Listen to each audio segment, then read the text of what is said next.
Welcome in, everybody, to Fantasy Pros. This is the Fantasy Baseball Podcast. It is me, Joey P. Joe Pizzapia. That, of course, is the Welsh, and it's you. And today, it's the all-bust team. That's right. The guys who are not going to have the best seasons. Make no mistake about it.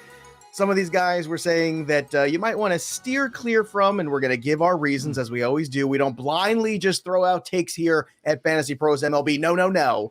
We're going to back them all up here. And Welsh, I know we have a very exciting event coming up. We have a star-studded, huge event coming up on Tuesday, 6 p.m. Eastern to 10 p.m. Eastern. 4 straight hours of our Fantasy Fest over at youtube.com/fantasyprosmlb. So if you haven't already, make sure you subscribe to that YouTube channel, everybody, so you get the notification of when the fest begins. Again, this is our MLB channel, not our regular Fantasy Pros channel. We're special here, Welsh. We've got 4 hours. We're going to do sleepers, busts, breakouts. We're going to do a mock draft. We're going to talk prospects. We got Eric Cross, Frank Stanfield, Nick Pollock, Derek Van Riper, Dalton Del Don. We got the Welsh. We got Bogman. We got everybody. Are you excited? Because I'm excited just talking about it. Is it like a Festivus? Is this a Festivus or a festival? It's a Festivus for the rest of us. There's going to be airing of the grievances, perhaps a feat of strength. I cannot tell you if that's going to happen or not, but I think there's a good chance. I think we should rebrand it as the Fantasy Pros Festivus, and then you could literally have 1 hour that's airing of the grievances. Me and Paul can get back into that whole player versus owners thing again, and I like the Festivus idea. No, I'm excited. I won't be there the whole time, but Bogman and I are going to be joining to do some mock drafting. Joey's going to be holding it down, and a very, very good way to get everybody prepped for the fantasy baseball season, because it is weird. I got to tell you, we're in week 1 of spring training, which I spent a lot of last week. But we're already in what theoretically this past weekend would have probably been the #1 draft weekend in a normal year for fantasy baseball. That's most likely probably this coming weekend or the next weekend. So I feel like you still feel like a little bit thrown off on some of the stuff that you're doing. I just did tout, you're just starting to get into the drafts, but I will say that everybody should be pretty stoked, and hopefully everybody tunes in on Tuesday. Going to be lots of very, very cool stuff, and I'm excited to see everybody's happy faces and getting excited about baseball. Yes, and that's the thing. It's going to be a hype fest. It's going to be an information fest. It's going to be a fun fest. Maybe I should start the entire festival off with, I got a lot of problems with you people, just like Mr. Costanza did with George at dinner. But you know what? We should invent a holiday, Welsh. You and I are very prolific, as Kramer liked to... in fact, that one was just on this weekend, too. So it was so fresh in my mind that you called it a Festivus. It was literally watching it on Saturday morning and having breakfast to that episode of Seinfeld. It's a classic. I love it. Also, don't forget, we've got our MLB draft kit at fantasypros.com/kit. So you could dominate your draft with our free MLB draft kit at fantasypros.com/kit. It's loaded with consensus rankings, projections. You got the salary cap values in there. So you got a salary cap draft going on. You can print out the cheat sheets in there. They got the sleepers, the busts, the draft strategy, and more. And it's all for you for free. That's right, at fantasypros.com/kit. So get that. And also, to piggyback what we're doing today, because we're picking our all bust team, we're going to have a catcher, first base, second base, third base, shortstop, 1 outfielder, 2 pitchers, and a reliever. We also have our consensus bust featured pros out there. So we like to cast a wide net, don't we, Welsh, to the rest of the fantasy baseball public, get their thoughts as well. So you can keep an eye out for that at fantasypros.com too. That's the consensus bust article that should be out there probably somewhere around the same time that this podcast drops. So Welsh, I know you're not one for negativity. So does this hurt your soul to mention these busts players here? All joking aside, you say that I can jump into the negativity range. Ironically, I'm not the biggest sleeper bust. I like the podcast, but not the biggest sleeper bust type of guy, because at the end of the day, a lot of it becomes relative to me. And I know that's a lot of people will not go in this range where it's it is pure player takes. There's a lot, and you know what? A lot of successful people are like that, but it is player take to player take, where I will sit in a space where I think value can be very important. And you're talking about tiers. Everybody will, shoo off a player forever, but then push comes to shove in a draft, you're positionless in that one spot. This guy has fallen 30 picks, and all of a sudden you find yourself drafting him. That a lot of the times the whole idea of sleepers and busts and stuff like that are relative to value. And I will look at guys being well, this guy, and I've got a couple of those today we're going to talk about, where, this guy over here, I don't necessarily think he's a bust from a, it's kind of like RPV, from a relative, where you're going to draft them to what production you can get later, that's kind of bustish to what investment you're going to make. But I don't tend to have like, I hate this guy is going to bomb out, blah, blah, blah. I'm a little bit more neutral when it comes to these type of things, but I did pick out, and I do have a whole set of guys for my all bust team today.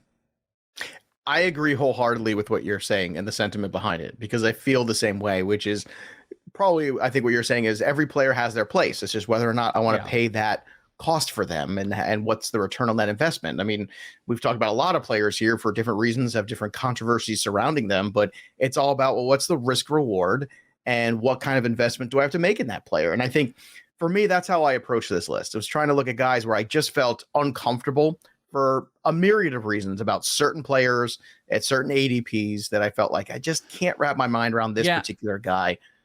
And I think like that's like a majority of what mine is here. But there are instances like the true bust would be the situations where you look at a guy and you're like, let's just I don't have him on this list, but let's just argument's sake say Robbie Ray. You know, Robbie Ray, absolute breakout last year, huge breakout, became a top 10, you know, overall starting pitcher from obscurity to probably barely even being drafted.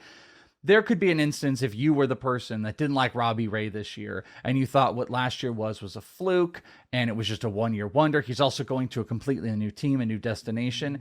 That could be a situation where you move beyond just bust, where you're just like, well, listen, this guy not only is like a top 40 overall player, I think he's going to go back to where he is.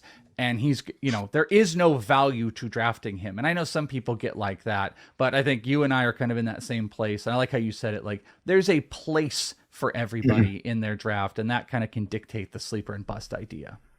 Agreed. All right, so let's talk about the all bust team. And you know, I know last year there were a couple players that I picked as busts that turned out pretty good, but there were a few busts that I was spot on. So I'm going to try to go perfect here. Do you remember who you had last year? Was there like, did you have a really I remember good bust? One of them I was wrong about, and I will take my L and I will take my medicine. I was uncomfortable with Randy Rosarena. I didn't have enough of a sample size. You know what? I remember for where he was going. And I was very steadfast about it. I thought this guy, you got to take him. He better be that dude. And you know what? He was that dude. So I give everybody who drafted him there a lot of credit. I was just uncomfortable there because it was that glorious postseason in a weird 2020 season. I did not feel comfortable in 2021 just making a big investment in him. And that's fine. Like, he was not a bust. And you know what? I didn't have any shares. Should I have? Yeah. And it's okay. You know, there's one thing too in this industry that I hate is like no analyst ever refuses to admit, I feel like, when they're wrong because their egos sometimes maybe too fragile. I don't know what it is. But if we don't admit we're wrong, how can we learn from those mistakes? And even going back into the track record, I dug deep into his Cardinal days in the minor league system there. And I was looking, he's a nice player. It seems like it's sustainable. But it's the Rays offense. What are they going to do? You know, and they made additions. You know, Wander Franco and Nelson Cruz in that offense, I think, helped Rosarena quite a bit in the second half of last year. So you could also point to those things that were not there in the beginning of 2021 when I was not happy about him. Had he had more line of protection at the beginning of the year, maybe I would have felt differently about it too. But again, this is all the circumstances. And Welsh said we're here at the end of March trying to make this work. So let's start at the catcher position here in the backstop. Who is your guy that you think is going to be a bust based on your ADP investment? Okay, so I avoided doing the thing that I wanted to do. That just says that sounds like you at home. Yeah. Is that just like your real life? Yeah. I avoided doing the thing I wanted to do because I wasn't allowed to do it. I didn't want to get yelled at. Yeah, exactly. Right. Yeah. The thing I want to say is I'm just not going to invest in catchers early. So any early catcher feels very bustish. You could argue Salvador Perez having to repeat is quite, it's quite a jump. Now, the thing that it also levels the playing field, though, is with the DH, you're going to get a lot of catchers that are going to be popping out at DH. Will Smith would be a prime example of a guy that I think is going to DH more. So in the past, my baseline has been any catcher inside the top 100, I don't like. So I'm going to say that and take the last guys. I do think things are different. I think Will Smith can live that range. I think JT Realmuto can live that range. Obviously, Salvi can live that range. Those are the only three, though. So the prime person I'm going to start to look at is who is that next crew, whether they're right at 100 or right near 100 that you're going to have to pay for.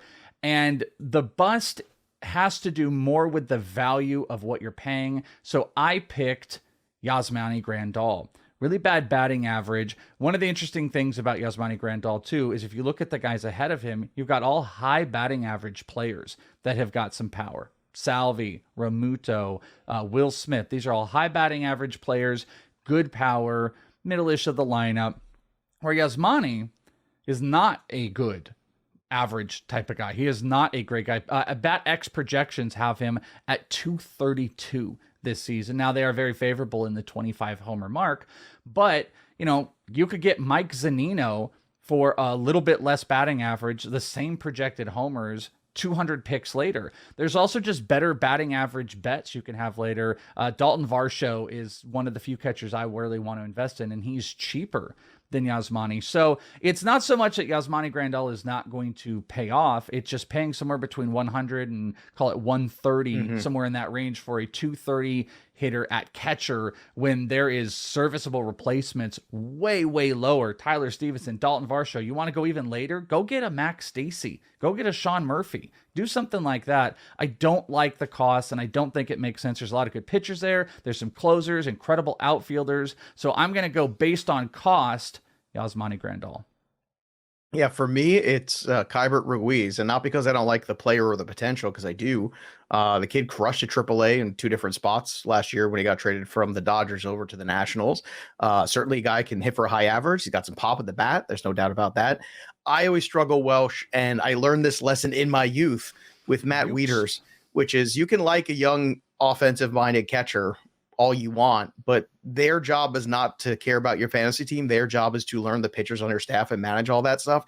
And oftentimes they get so wrapped up in that the offense ends up kind of falling behind a little bit. It's interesting. And that is a huge concern for me. That was Carson Kelly's path. If people remember, Carson Kelly was with the Cardinals. Sure. He was an offensive catcher, and he really was kind of behind the 8 ball as far as who he was defensively. And he ended up spending 2 years hyper-focused defensively and lost that bat, and then was able to kind of turn it back around. Not to a big degree, but it did set him back. The only difference with Keibert that's interesting is this has been like a high 300 hitter in the minor league who then the last couple of years adjusted to start hitting for power. I'm a little torn on him. I don't know either way. Like, what I like is it's not a crazy cost, but it's still like a top 10 cost at catcher. And I think it's top 200 overall. He's 7. He's 7 right now at catcher. Yeah, I don't know. He's 7 overall in the expert consensus rankings on FantasyPros. He's 175 overall. And he's going the same place as Tyler Stevenson, Mitch Garver, Gary Sanchez, Travis d'Arnaud. Like, I just don't see a whole lot of separation there. Yeah, I agree. Totally agree. There's a big drop off between Varsho and Contreras. Is about 50 picks until you get to Ruiz. But I just feel like people will look at that and say, oh, I'll just take Ruiz later because he's got all this upside. But really, once you get over there, they're all kind of the same. And there's a downside to the young catcher. And the downside is he calling the right game? Is he, getting the feel for the pitching staff and all the other relief pitchers he's got to manage too and understand? There's just a lot for a young catcher, especially, early in his career to take on. And sometimes you just don't see that bat come right away. And you're right. He was always a good contact guy. The power's come a little later, but he's only 23 years old this year. So, we could say, well, he's just growing into the power. That's fair, but it's just not a player that I'm probably going to take because I think there's just more risk than people realize. So let's go to first base here. Who is a player at first base that's going to make your all bust team, Welsh? All right. So this one is in the same vein. Again, a lot of these are going to be in the same vein. As I was kind of looking through these, again, you talk about relative value, and you're just like, I don't know. I like these top guys. Obviously, if I can get Vlad or Freeman or Olsen, and then if I miss out, and I'm usually going to kind of wait towards the back end. I have a heavy target on a guy like, let's say, Joey Votto or CJ Cron, but there's a guy that's going ahead of them that just kind of jumps out to me, and he's right at the cusp of top 100, and it's Ryan Mountcastle, who I'm going to put as my bust here. There's a couple reasons. You also have the fences being moved back a little bit, which helps a guy like John Means, does not necessarily help any of these guys. If you chop off and lop off a little bit of that power, there's some of that upside. But here's the next big thing with him. Contact to power with the Orioles. I mean, it was a decent park to hit in. It's a tough division, I think, overall, especially pitching wise. Yeah. And this is a young bat, but look at the guys that are going below him on the consensus ranks as far as FantasyPros go. You have Rhys Hoskins, Joey Votto, even Jake Cronenworth, Josh Bell down there. And I'm sorting it by first base, but a lot of times you're going to see CJ Cron going and Jared Walsh going below Ryan Mountcastle. So to reach for a guy where they also just moved the ballpark parameters a little bit back, that could suppress a little bit power, not a whole lot of help, tough division, all of those things, to pay up for him and passing on guys like, or waiting on guys like Joey Votto or CJ Cron, it doesn't make sense to me. So based on that value, I think we're going to look back and go, man, can you believe we took Mountcastle and we passed on Max Muncy because of the injury, or we passed on CJ Cron in Colorado? So I'll take Ryan Mountcastle. You could basically copy and paste your argument for my guy, and Mountcastle was one that I had circled to potentially to name. And I'm glad you named him, because I feel exactly the same way. Is DJ LeMahieu, who is, I know, very tantalizing because he qualifies at different positions. I'm not exactly sure where the confidence level is for the Yankees too, when they brought in IKF there too. I don't know if it's a matter of, well, if Gleyber Torres starts to hit again and LeMahieu doesn't, does LeMahieu lose playing time? I don't know. I think there's a lot there. And the guys you mentioned there, Votto, Walsh, Rhys Hoskins, CJ Cron, all going after them, because right now Mountcastle's at 111 overall, the 12th first baseman off the board. Kyle Schwarber's the 13th at 112. That's no brainer. I take Schwarber over Mountcastle every time, and I take him over DJ LeMahieu every time. So for me, it's just, if there's a guy in that range I like, it's Schwarber. And then after that range, I'd rather just wait another 10 to 30 picks and get one of those other guys, because I feel like it's just not going to be that much of a difference. There's no relative position value advantage by reaching for Mountcastle, by reaching for LeMahieu, despite the fact that he's got obviously position flexibility, which I know is huge and everybody loves that. But last year was a year that looked a lot more like DJ LeMahieu that we knew before he got to New York and had that crazy season out of nowhere. We had 26 home runs and drove in 100 runs and scored 100 runs. You know, I understand he was good in the short sample, but last year, after 2020 and 2021, he came back to earth and looked a lot more like the dude we saw in Colorado all those years. You know, it's funny. If you want position flexibility with decent bats, you go get Jake Cronenworth and Ty France. Those are the new DJ LeMahieu's here. This is a nice park, but earlier in the season, we were taking a look over in this league at DJ LeMahieu on the Bat X, is Derek Carty's projection system. Projections are on everything, but over at Fangraphs, you can check out lots of different ones. ATC, Ariel, who you've had on, is a good aggregate. I like to follow, I think the Bat X does a really good job on hitters. And we were looking at also comparing a lot of the different projections. And at that time, the Bat X had DJ LeMahieu projected at 10 homers. Well, with all the new moves, they've now moved down in 129 games, just over 500 at bats. The Bat X projects DJ LeMahieu at 9 homers and 2 stolen bases with a 270 something batting average. That's death. That's death in that range. I mean, when you talk about the other guys who could hit 30 bombs in that range, it's death. You literally could close your eyes and pick any other first baseman and get better production. I think you could. I understand why you could buy on the bounce back, but I wouldn't. I would rather go. France qualifies at first, as does Cronenworth. I would rather the Vottos. I agree. If DJ LeMahieu is still going top 50, I think this is a no-brainer in the bust category. All right, who's your starting second baseman for the all-bust team, Mr. Welsh? All right, so I have loved this guy. And that's the caveat to the bus here, because I go through these second basemen and it's like, who can you not like with these players? But I'm going to give you the reason, and it has to do with what this team is doing offensively. And I'm going to go with Jonathan India. And I hate going with Jonathan India because I really do like him. I've targeted him very early on in drafts, rookie of the year. But this team is selling off. They got rid of Jesse Winker, who I think was a key cog to really a table setter. Great batting average guy. You could argue about Eugenio Suarez. Yes, they've still got Joey Votto for now.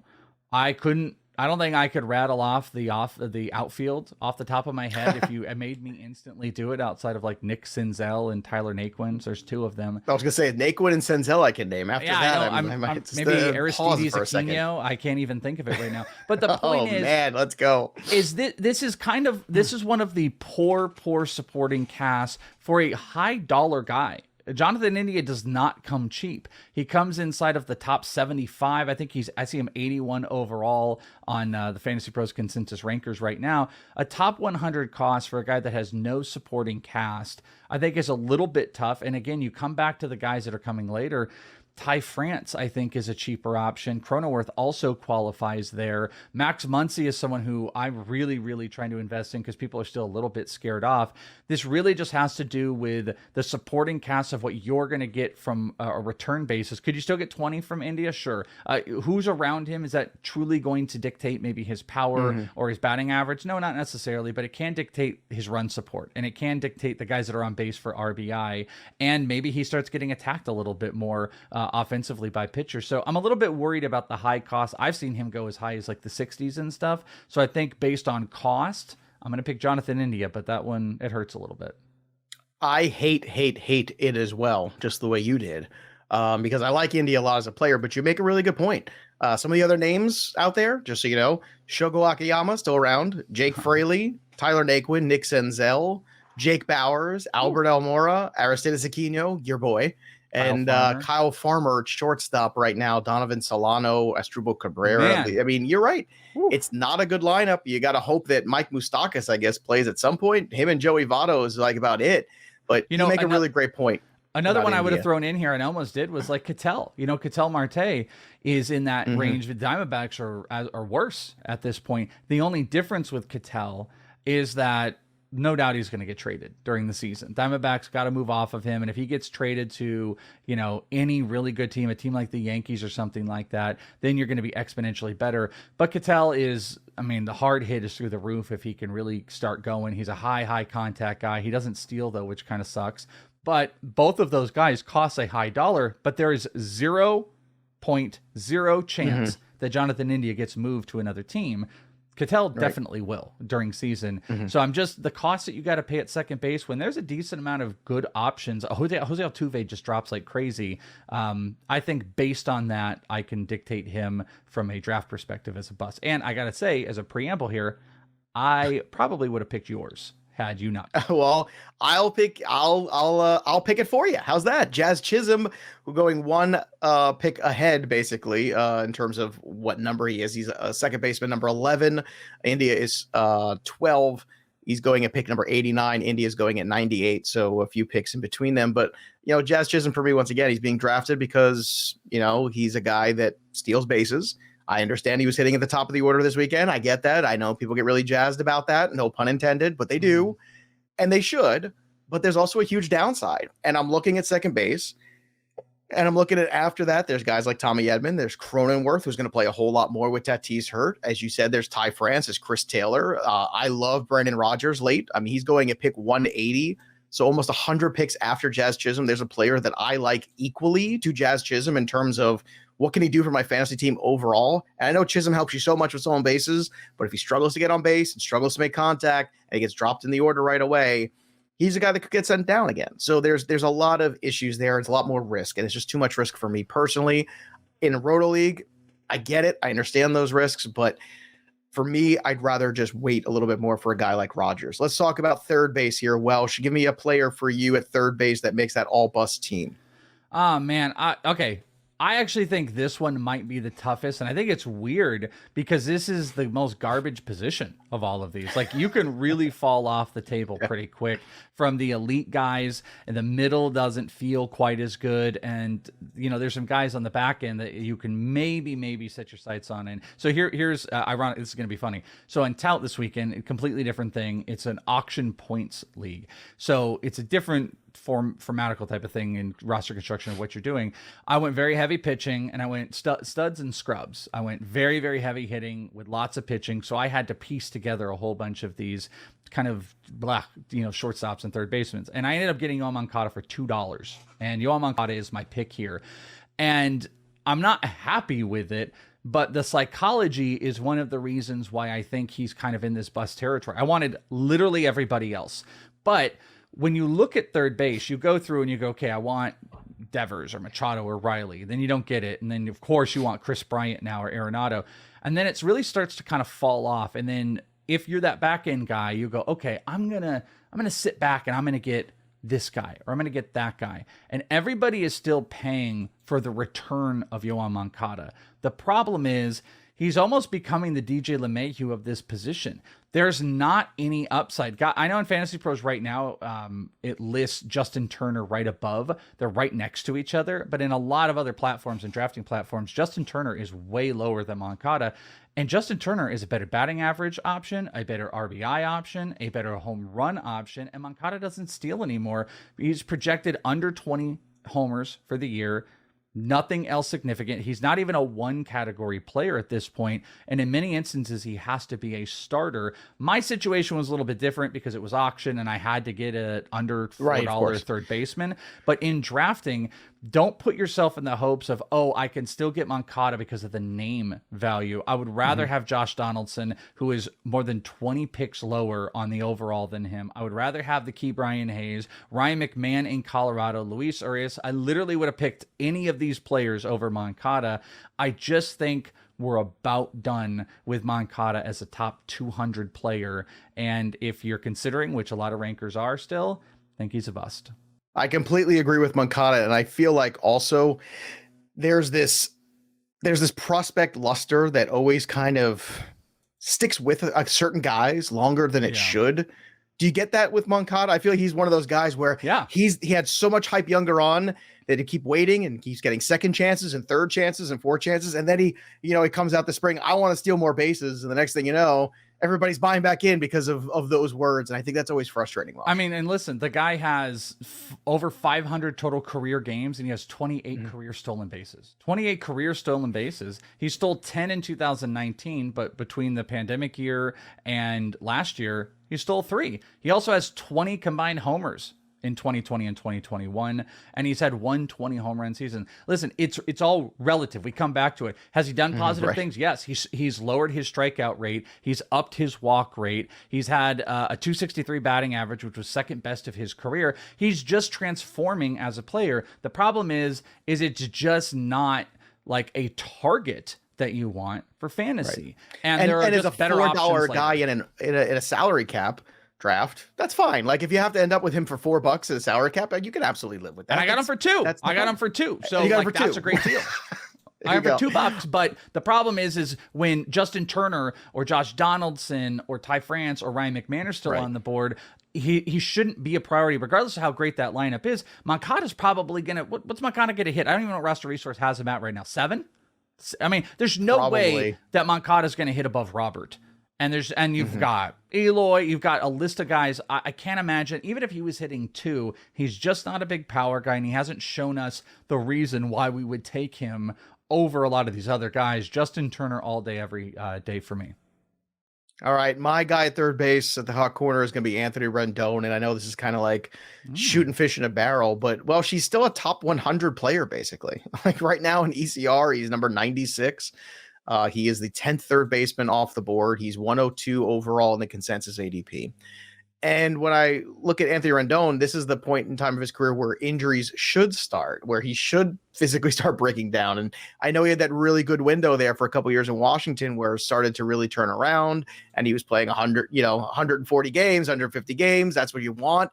And then last year, it all came crashing down again. And it just scares the heck out of me. And I'm willing to, at a bigger discount, take a shot on Rendon. Like if he slips below this 100 into the 120s or 130s, that's when I start to go, okay, you know what? Other people in this draft are afraid. I think I'd rather take a shot on Rendon than Moncada. But again, there's a 40 pick difference between the two of them. And I just feel like there's this big name brand value that's attached to him. We just talked about Moncada having the prospect thing attached to him, where Rendon has that all-star label attached to him. And I just wonder, look, where we are right now, after Chris Bryant goes, Anthony Rendon's the next guy. And I think that drop off between Bryant and Rendon is considerable. And it's only 25 picks, but it feels like way more to me because if Anthony Rendon doesn't play significant period of time, if he only plays 50 games again, it just crushes you. And I want more of a discount on him. How do you feel about Rendon? I'm just out of curiosity. Like, do you look at him as a value or another guy you just don't want to touch? No, see, that's kind of interesting because I kind of like Rendon because I think the injury recently is holding him back. And this is probably one of the best costs you can get at him. But at the same time, here's the problem with him is he is the last great hope of your third base build. So if he is, which is why he's right there at 100. Yeah, and so like right. I'm a little indifferent about him. I definitely could see myself targeting him. I'll tell you this though. I'm more than likely going to look at that point. If I didn't, like, I want Bryant. Like, Chris Bryant's the guy that I want. If I didn't get, like, a Machado, Bryant's probably that last, like, really big target. And if I didn't get him, I could see myself coming down to Rendon and talking myself out and saying, well, I will take this closer or this starting pitcher that's here, and I'll go get Josh Donaldson later, and I'll go for that big power. And I could talk myself out of him. But I do think Rendon, like, okay, here's this. Rendon at 96 or Moncada at 136 overall. That's where they are in Fantasy Pros right probably now. Rendon. Probably still Rendon. Yeah, I would go Rendon as well. And I don't feel great about either of them, but third base is that one spot where you're going to have to, in some drafts, just take a shot. Like you're and going that's why he's getting pushed up, by the way. I don't think he's getting pushed up because everyone's like, ooh, hey, Rendon's going to hit 300 with 30-plus homers. It's like, no, we're moving him up because, oh, my God, third base falls off of a cliff, and you've got to get one. Otherwise, you will be stuck with Yoan Moncada. And you know what I do? If I take one of these two guys, like if I take Rendon or Moncada, I'm looking later at getting an Escobar, a Spencer Torkelson, somebody else that qualifies there that I think, you know, is going to play a fair amount that I think I feel pretty comfortable with because they might have to be in my lineup a lot. I'll do you one better. Like if I were going really, really late, I might go like Gio Urshela or something now with Minnesota. But I never an Urshela guy. Not enough bat for I'm me. not really either, but like that would just be one of those guys. Alec Boehm? Okay, you're in an area that I understand. I actually took Boehm in tout as well. But if I am going to take one of those guys, I actually would rather try to get a Donaldson or a Turner. Though those guys I'm telling that you should wait to fall back on, why don't you tag one of those guys with it and just cover yourself and you can corner infield Donaldson or Turner or Ryan McMahon or something like that. But to your point, if you had to go a little bit later, I would probably prefer less of a risk if you were to take a Rendon. Like Boehm is much more of a risk. Like I'm looking down to you know who's dude? Evan Longoria. Evan Longoria was like a top 50 player for a month and a half before he got hurt. I would rather tag a Longoria or something like that. All right, this one's going to upset a lot of people. Let's do shortstop here because there's some big names at shortstop. It's one of the deeper positions this year. So Welsh, who's the shortstop that made your all-bust team? Yeah, I don't like doing it because I've actually defended this guy, but I'm going to go with new destination Corey Seager. First off, you do have, I feel like we talked about this on an episode. I'm just forgetting. Maybe it was Frank when we had Frank on. You do have a tendency for guys moving to new places to have a little bit of an adjustment period and struggle. Corey Seager has missed all the games. I think he's played 140 games twice in his career, 2016 and 17. He has played 100 games once since 2018.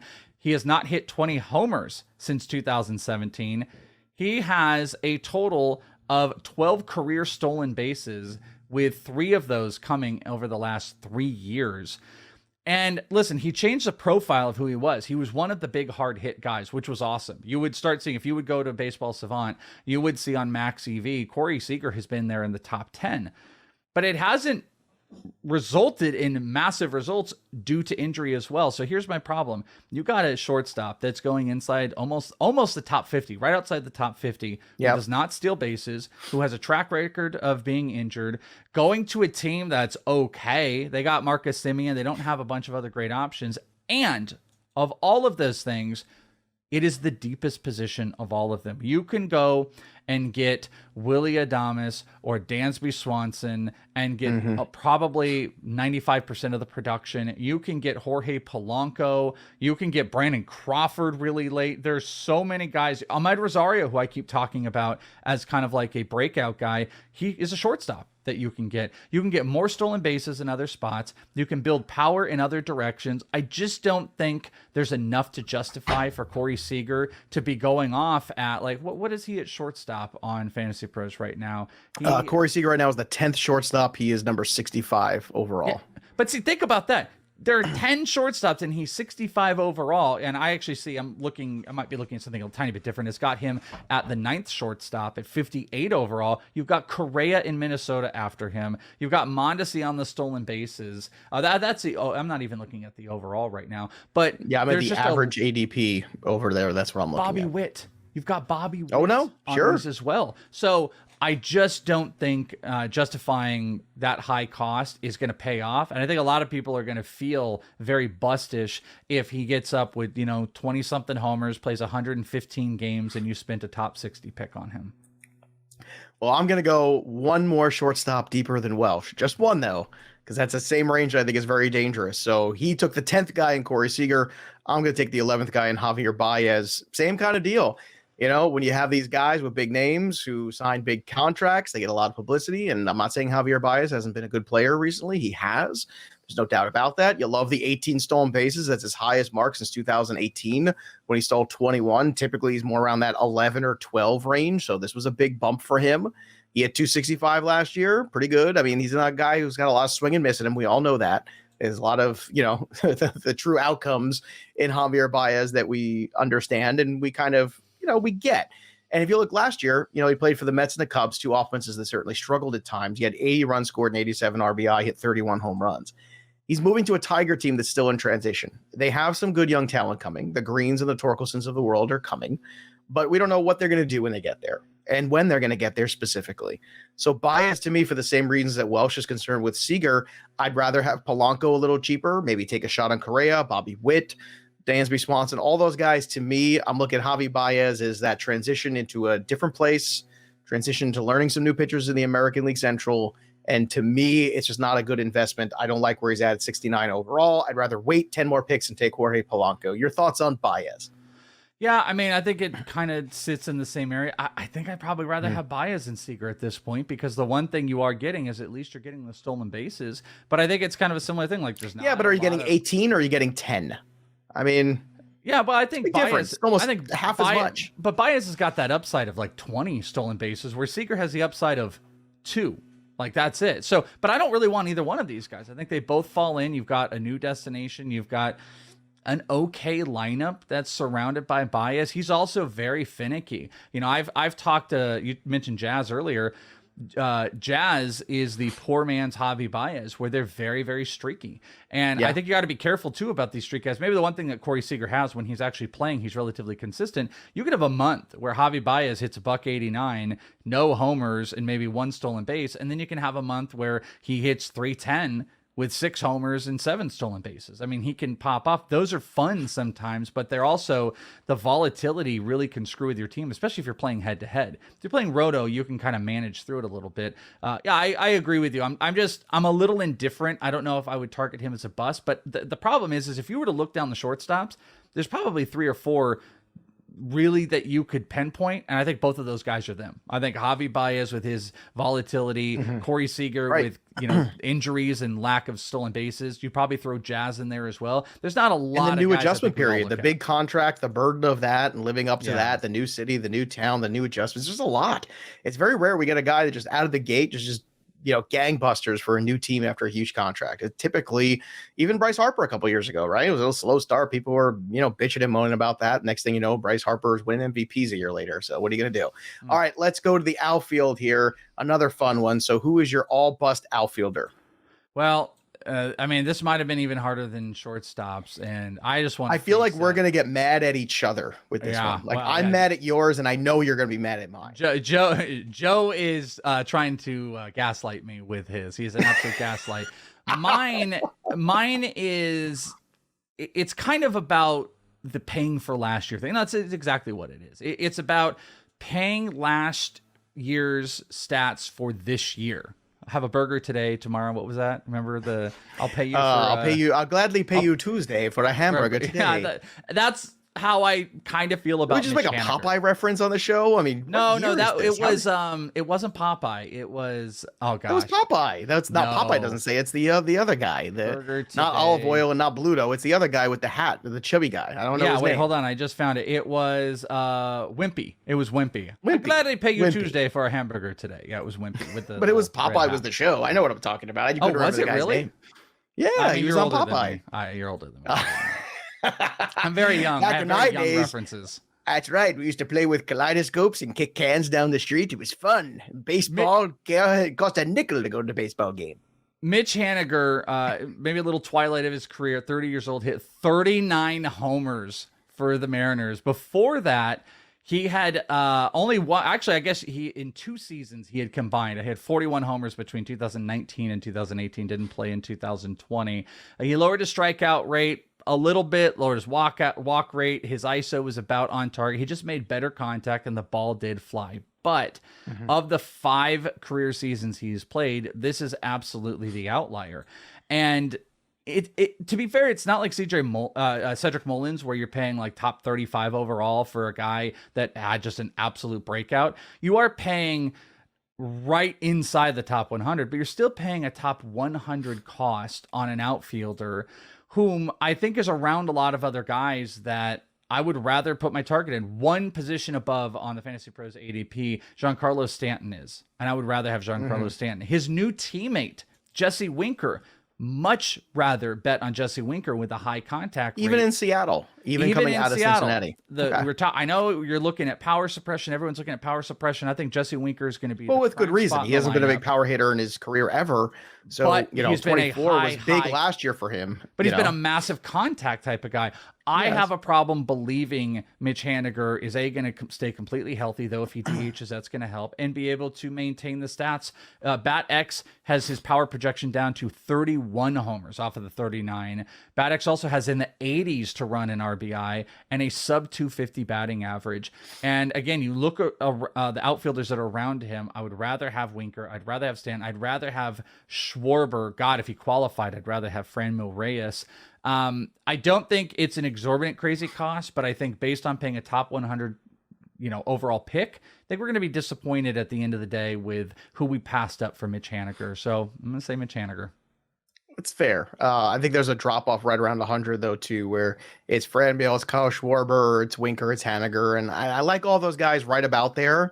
But I kind of like the last one I can get, if that makes sense. Sure. It's like I like them all, but give me who's going last. Okay, that guy. I think that's the say one. Something awful now, Joe. Joe's gonna be awful. It is a horrible pick. This is his worst decision of the season. Worst bust. I hate it. Take ever. I don't want it to be.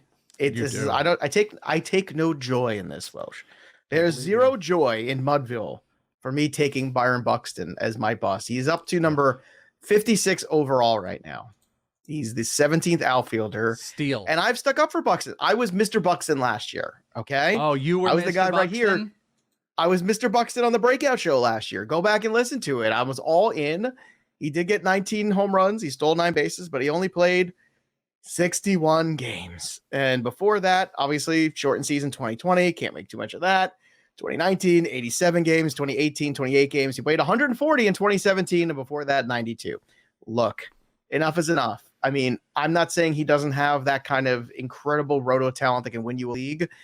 It's just, do I want to take him over George Springer or Randy Rosarena or Chris Bryant or Ketel Marte? And I don't feel confident enough that I'm going to get enough volume. I think the quality is going to be there. I think the power speed combination is going to be there.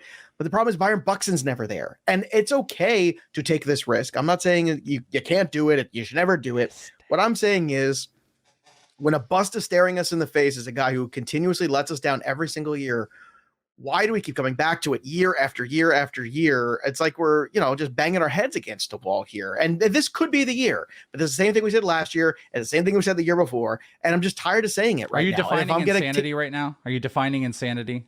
Here's insanity. Here's insanity. Would you rather have a player, going at pick number 90 overall, who came off a season last year of 24 home runs, 90 RBI, 93 runs scored, 5 steals, and a 302 batting average? Would you rather have that player or Byron Buxton? Buxton. Okay, you're wrong, because the other player is Brian Reynolds, and that's my dude. Buxton. And I'd rather wait for him. What does my shirt say right now, Joe? What's my shirt say?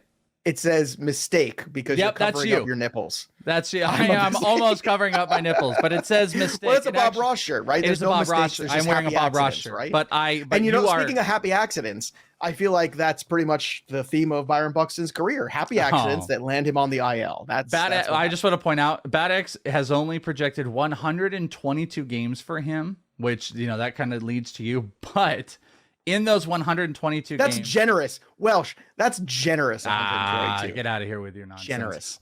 30 homers and 16 stolen bases in only those 122 games. I ask you, what if? And that's why I take Buxton. What if he were to play those 140? That's a first fine. over. It's a first round talent.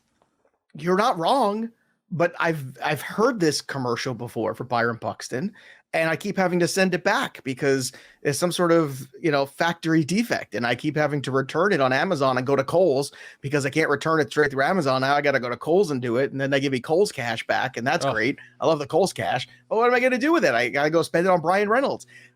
Shouldn't it be a crime that Kohl's Cash has an expiration date, by the way? And it should be. It is a crime. Right. You know what? Next president, they need to run on that platform. No expiration date on Kohl's Cash, and I think they got the country.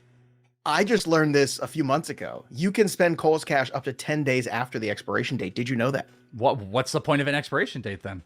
That's what I said. Well, why don't you make the expiration date longer? And they said, I asked them, I said, oh, it expires. They go, oh, no. It's okay. It's still good for 10 days after the date. I was like, 10 days? They're treating like then chips? Why don't you give me a bigger window? They're like, they smell it. They smell the clothes. They're like, yeah, it still smells good. You can have 10 more days after the expiration. What are you talking about? What they're trying to do, they're trying to get you back in the store in 7 days. That they just want you to keep coming back. And then you earn more Kohl's Cash and you go spend it on Byron Buxton in an auction draft. It's a scam like taking Brian Reynolds over Buxton. It's a scam.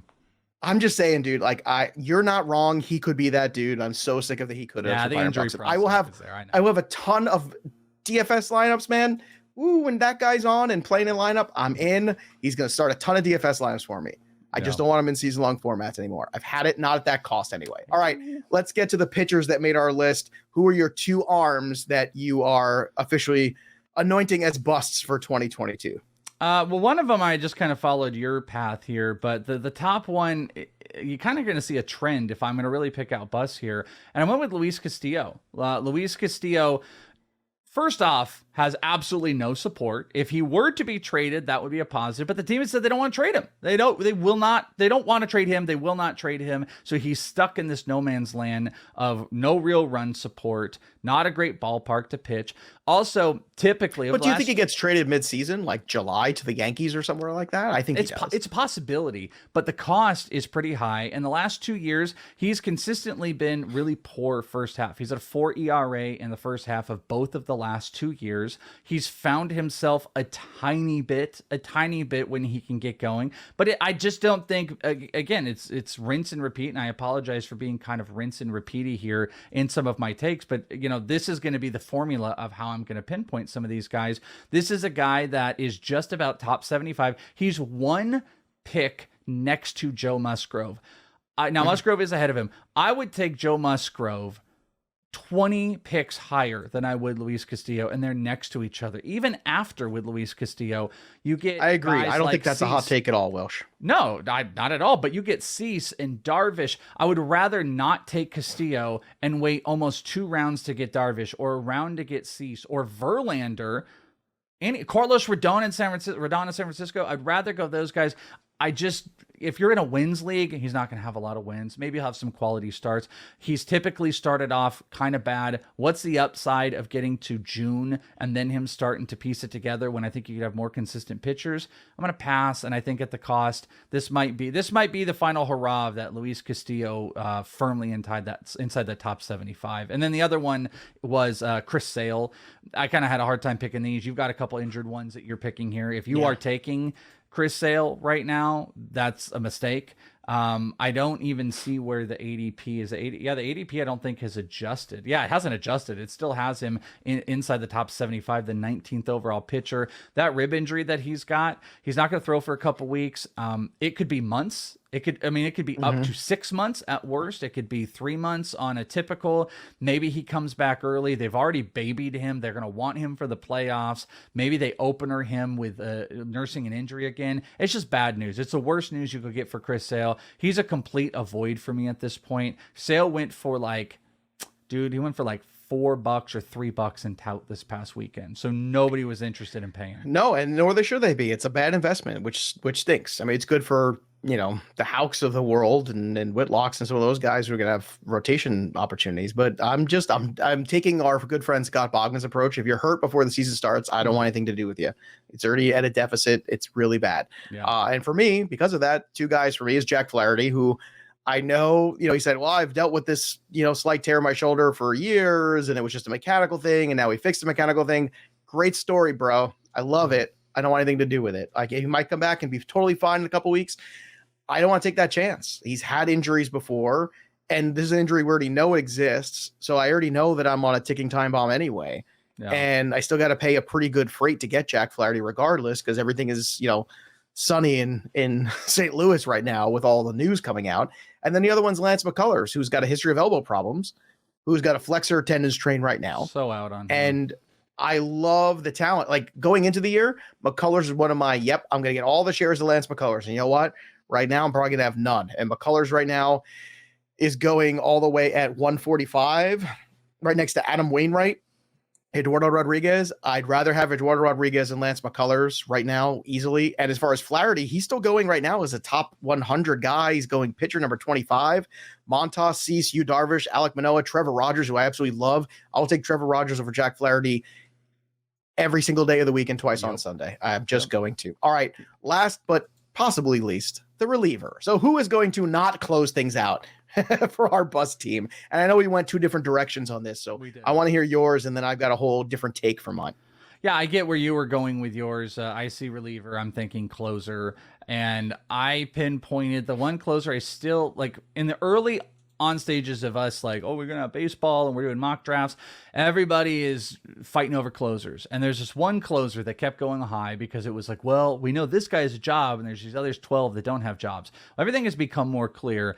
And I have to say my bust would be the cost of Mark Melancon inside the top 150. Mark Melancon currently, as far as relievers go, reliever closers, is the 12th overall guy. Yes, he saved a bunch of games last year, but he is with the Arizona Diamondbacks. Their offense is going to suck. They're not going to win games. Here's the other problem. I mean, the amount of times these starting pitchers have not had the proper run support to even get in there is mind-boggling. Yes, they helped themselves bringing in a guy like Ian Kennedy to kind of shore up maybe if they were to have actual runs that they could maybe carry it into the ninth. I don't see how Mark Melancon is going to get a whole boatload of saves. Plus, prime trade candidate. This is Diamondbacks 101. You go and draft a relatively cheap bullpen arm or even player, and you trade them at the deadline for future assets. They're not winning anything. All they're doing is just trying to pretend like they're trying to win games so they can stack cash into the whole, new agreement. Melancon is going to get traded, and he's going to get traded to a place where he's not saved. He's not getting saved. So the back half of the year, I don't expect saves. The front half, it's going to be one of the worst teams in baseball with no big real save chances. Maybe he'll have a couple weeks. Dude, I'm telling you, if the Diamondbacks pull out some wins early on and Mark Melancon, let's say, gets like 5 saves in 2 weeks, sell him immediately. It's a bad spot. He's not a bad closer, but it's a bad spot. So that is a bust for me, and it's going to look gross, I think, at the end of the year when you look at the cost that some of you guys paid on Melancon. For me, it's Jesus Luzardo. Everybody loves the guys that have dual eligibility, right? You have that SP potentially who qualifies at RP, and those deeper leagues with mandatory RP slots can be tough. But this was a guy with a 6 ERA last year. I know he was a can't miss prospect, but it happens sometimes. Sometimes they miss. Maybe he'll find himself again, but I'm not gonna pay to find out. Like, I'd rather him. I hope he does find himself somewhere else, and I hope he does it on someone else's team because it's not going to be on mine. So I'm rooting for Jesus Luzardo, but I'm not trying to write stories here about comebacks. I'm trying to win championships, and I know he's dirt cheap. I get that in terms of overall, we're talking about 283. But you know what? Kikuchi and Corey Kluber around there as far as starting pitchers, right? So maybe I'll take a shot at one of those guys. I like taking Kikuchi.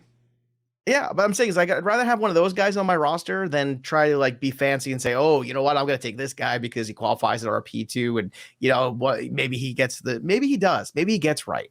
But you know what? There's guys like Dinelson Lamet at the relief spot I think are worth more of an opportunity. There's a couple other relievers too, the Ashbys of the world that I think are interesting that maybe I want to have on my roster. Maybe so too many other options there. That's a great point. Like the only format I really look at it. Well, I mean, I shouldn't say that. If you have strict RP stuff, then sure, you can manipulate it. Aaron Ashby is a prime example and a perfect guy that they are stretching out to try to give a rotation spot to, that you can then manipulate that RP spot. I would rather have him than Luzardo.